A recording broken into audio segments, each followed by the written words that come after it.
We live in a world where it's easy to shrink ourselves to fit in, to stay quiet in meetings, to let others decide what's best for us. But confidence is not the absence of fear. It's the decision to move forward even when fear is present. Assertiveness is not aggression. It's the courage to stand up, speak out, and stay grounded in your truth. Confidence isn't a gift you're born with. It's something you build, choice by choice, day by day. Think about a child learning to walk. They fall hundreds of times, but they never stop trying. Not once do they say, maybe walking just isn't for me.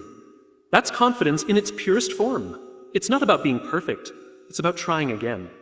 You become confident by doing the things you're afraid to do. Confidence grows in discomfort. Every time you speak up in a room that makes you nervous, every time you say a no when it's easier to say yes, you are strengthening your assertiveness muscle. Being assertive isn't about dominating. It's about respecting yourself enough to express what you need. Calmly, clearly, and without apology. People who change the world don't yell the loudest. They speak the clearest. They don't try to prove their worth. They already believe in it. Confidence is not a trait reserved for a chosen few. It's a skill anyone can build through consistent action and belief. Too often, people assume that those who walk into a room with certainty, speak with clarity, or take bold steps were simply born that way. But the truth is, confidence is constructed, not inherited. It is shaped by experience, by effort, and by the willingness to try, fail, and try again. When we see confident individuals, we're often seeing the end result of hundreds of quiet decisions. Decisions to speak up even when their voice shakes. Decisions to try again after rejection. Decisions to keep showing up when doubt was loud. These moments rarely look glamorous, but they are the foundation of self-belief. Confidence isn't about knowing you'll succeed every time. It's about knowing you'll be okay even if you don't. Think of confidence like a muscle. If you never use it, it weakens. If you challenge it regularly, it grows stronger. That means saying yes to discomfort. It means volunteering for the task you're not quite ready for. It means starting the conversation, asking the question, or raising your hand. Each time you do, you reinforce the message in your own mind that you're capable, that you can trust yourself. We all start with doubt. But what separates those who grow in confidence from those who don't is action. It creates experience, and experience breeds evidence. Over time, as you collect moments where you faced fear and moved forward anyway, you build a mental library of proof. Proof that you can handle challenge, that you can bounce back, that you are more capable than you once believed. There will be setbacks. There will be moments when your confidence is shaken. That's part of the process. But even those moments can become building blocks if you choose to learn from them rather than retreat. The more you step into the unknown, the more you redefine your limits. Confidence isn't loud or boastful. It's the quiet inner knowing that says, I trust myself to find them. That kind of belief doesn't come from wishing. It comes from doing. It comes from doing. Again and again.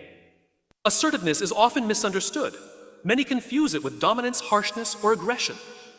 But true assertiveness is none of those things. It is not about raising your voice, overpowering others, or forcing your opinions. Assertiveness is simply clarity.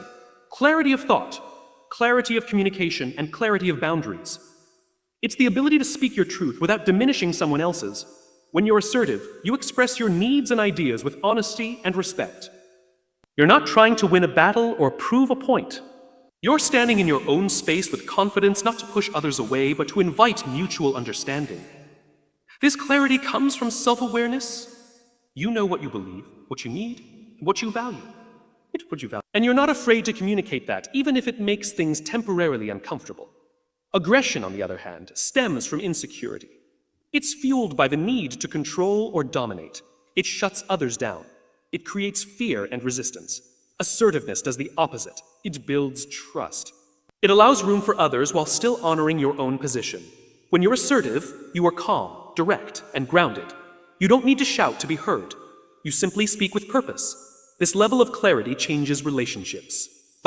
Whether it's in your workplace, your family, or your friendships, assertiveness sets a standard. It tells people that you value yourself and that you expect that same respect in return. You don't manipulate or play games. You don't avoid conflict out of fear. Instead, you face it with openness and strength. Being assertive doesn't mean you always get your way. But it ensures that your perspective is known, that your presence is acknowledged, and that you're not silently absorbing resentment. It gives you the ability to say no without guilt, to ask for what you need without apology, and to handle disagreement without hostility. In a world full of noise, assertiveness stands out because it is rooted in integrity. It's the quiet confidence of someone who knows who they are and what they stand for. It doesn't demand space. It naturally occupies it. And when clarity leads the way, connection follows. Because people don't respond to pressure. They respond to truth, respectfully told.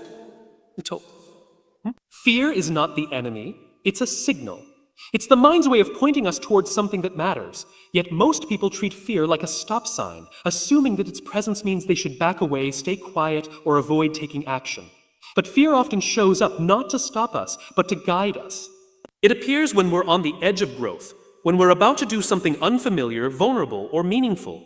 And the truth is, if you're never afraid, you're probably not stretching yourself. Fear becomes a problem only when we let it dictate our decisions. When we run from it, it grows stronger. But when we face it, acknowledge it, understand it, and act anyway, it loses its grip. The people who achieve the most in life are not fearless. They've just learned to move forward with fear in the passenger seat rather than the driver's seat. They treat fear as information, not as a command. Fear often masks itself in logical excuses. I'm not ready, or what if I fail? Or someone else could do this better. But underneath those thoughts is a deeper concern. The fear of not being enough, of being judged, of falling short. That fear is human. It's something we all carry. But growth doesn't come from avoiding those feelings. It comes from leaning into them. Each time you take a step despite fear, you gain power. Your confidence grows, your resilience builds, and your belief in yourself strengthens. Fear stops being something to run from and becomes something to learn from. It teaches you where your edges are. It reminds you what matters to you. And it reveals the areas where courage is required. Fear will never disappear entirely, and it shouldn't. It keeps us aware, keeps us alert, and sometimes it protects us from harm. But most of the time, especially when we're pursuing goals, taking risks, or showing our true selves, fear is a companion on the journey. It doesn't mean stop, it means pay attention. Courage isn't the absence of fear. It's the decision to act in spite of it. When you stop seeing fear as an enemy, you start discovering your own strength. Because fear, when faced, becomes fuel. Repetition builds belief because what we do consistently becomes what we believe deeply. The human brain is shaped by patterns. It listens to what we say, what we think, and what we do, over and over again. Repetition doesn't just teach skills, it wires conviction. Every time you repeat a behavior, a thought, or a decision, you are reinforcing an idea about who you are and what you're capable of. At first, repeating something might feel awkward or forced. Whether it's speaking confidently, setting boundaries, or standing up for yourself, your mind may resist. That's natural. But repetition is how you train both your mind and body to accept a new reality. Confidence doesn't appear suddenly. It's built with small repeated choices that send the same message. I can do this. Over time, those choices become second nature. Think of how athletes train. They don't just learn a skill once, they practice it daily. Why? Because repetition creates mastery, and mastery creates belief. The same principle applies in everyday life. If you want to believe in your voice, use it consistently. If you want to believe in your strength, show up for yourself daily, especially when it's hard. Every repetition adds to your internal evidence bank, and that evidence becomes your identity. Negative patterns work the same way. When we repeat self-doubt, avoidance, or silence, we reinforce the idea that we're not ready, not good enough, or not capable. We're not capable. That's why breaking old habits isn't just about stopping behavior. It's about creating new, better ones that are repeated with intention. You don't overcome doubt by thinking positively once. You overcome it by proving yourself wrong consistently through repeated action. Repetition requires patience. It doesn't bring overnight change, but it brings lasting change. One small, repeated act of courage every day becomes a habit. That habit becomes belief, and belief becomes a foundation for transformation. You don't need to be perfect. You just need to keep showing up.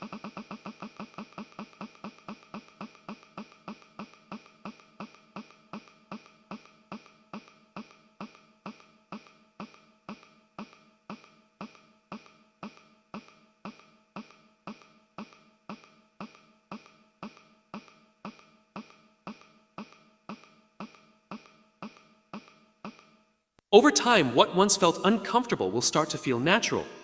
The key is to align repetition with your desired identity. Repeat the thoughts, actions, and language of the person you want to become. Eventually, your brain will stop questioning it and start believing it, Because what you repeat, you reinforce. And what you reinforce, you become. Self-respect is the foundation of assertiveness because it begins with an internal understanding of your own worth. When you respect yourself, you no longer tolerate being silenced, overlooked, or mistreated. Not because you want to dominate others, but because you understand that your voice matters. Assertiveness is not about being forceful. It's about being honest and direct, rooted in the belief that your needs, opinions, and boundaries are valid. People often struggle to be assertive because they fear judgment, rejection, or conflict. But those fears usually arise when self-respect is lacking. Without self-respect, it's easy to believe that keeping the peace is more important than being heard. You might say yes when you want to say yes, when you want to say a no. Agree just to avoid tension, or stay silent even when something matters deeply to you. Over time, that leads to resentment, exhaustion, and a weakened sense of identity. When you value yourself, everything changes. You no longer need others to validate your feelings. You already believe they're worth expressing. You don't rely on approval to feel secure.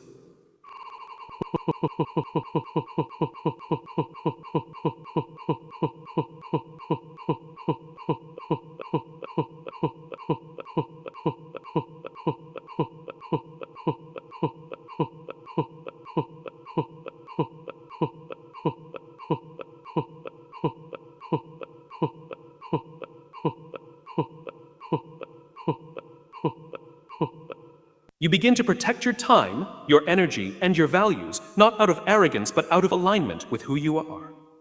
Self-respect gives you the strength to say, "This is what I need," or "This doesn't work for me," even when it's uncomfortable.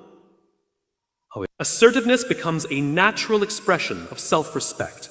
It's a calm, firm, and clear way of communicating, without guilt, without apology, and without aggression. You stop trying to convince others of your worth because you've already convinced yourself. This internal clarity reflects in the way you speak, the way you carry yourself, and the way you handle disagreement. True assertiveness also allows you to respect others without minimizing yourself. It's not a power play. It's a balanced exchange. You can listen without shrinking, disagree without disrespect, and lead without controlling. That balance only happens when you operate from a place of dignity, where you don't need to prove yourself. Just express yourself truthfully. Every time you assert your truth, you affirm your self-worth. And the more you do it, the stronger your self-respect grows. It becomes a cycle of confidence. You respect yourself, so you speak up, so you grow stronger.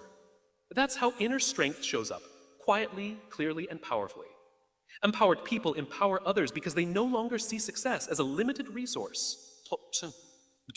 When someone truly knows their value, they don't need to dim others to shine. Instead, they lift, support, and create space for others to grow. They operate from abundance, not fear. They understand that power isn't taken. It's shared. And by sharing it, it multiplies. You can always tell when someone feels secure in who they are. They listen more than they speak.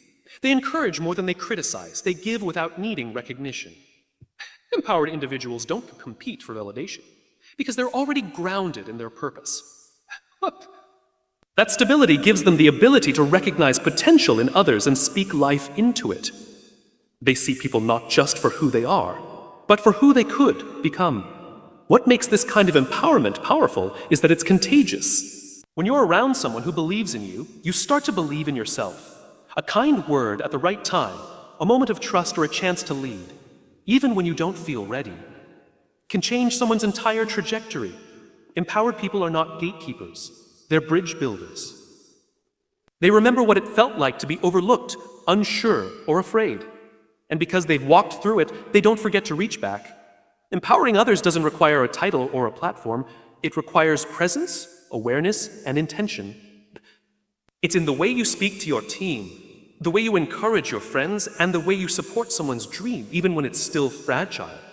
Small actions can have a massive ripple effect when they come from someone who's confident in themselves. Insecurity breeds control. Empowerment breeds freedom. Those who are unsure of their place often withhold opportunities, shrink others, or micromanage. But those who feel empowered release others to lead, grow and shine, even if it means being outshined, because they're not threatened by others' light. They recognize that when one person rises, we all rise. The most powerful leaders, mentors, and friends are those who give others permission to step into their strength. Not by force, but by example. They show what's possible. They prove that you don't need to be perfect to be powerful. And through their confidence, they give others the courage to believe. If they can, maybe I can too. So if you truly want to make a difference, not just in your own life, but in the lives of others, start by owning your strength. Let your self-belief speak louder than your doubts.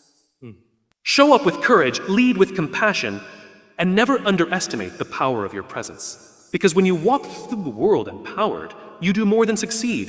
You give others permission to rise with you. And that's how real change begins, not with control, but with example. Not with fear, but with belief. Be the spark that ignites confidence in others, simply by standing firmly in your own.